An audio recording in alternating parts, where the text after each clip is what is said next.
Committee చేతుల మీదుగా ఈ బృహత్తరమైనటువంటి కార్యక్రమానికి శ్రీకారం చుట్టి మరి ఈరోజు ఈ యొక్క తిరుపతి నుంచి పళనికి బస్సు సదుపాయాన్ని కల్పించే ఉద్దేశంతో ఈ కార్యక్రమాన్ని ముందుకు తీసుకువచ్చి ఈరోజు బస్సు సౌకర్యం ప్రారంభం కాబోతుంది.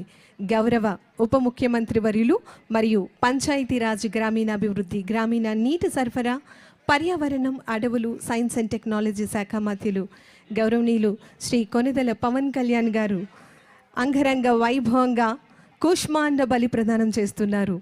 గుమ్మడికాయను విచ్చించి, కొబ్బరికాయని విచ్చించి, హారతి ఇచ్చి బస్సును మొదలుపెట్టేందుకు సిద్ధం చేస్తూ వారి యొక్క ప్రాంగణంలో విచ్చేసినటువంటి వారందరూ కూడా దయచేసి కొంచెం వెనక్కి ఉండాలండి. అంగరంగ వైభవంగా మేళ తాళాలతో, పూర్ణ కుంభం, వాయిద్య నాదాలతో, పురోహితుల యొక్క ఆశీర్వచనంతో తిరుపతి నుండి పళని నేరుగా రవాణా సౌకర్యం కోసం బస్సు సర్వీసును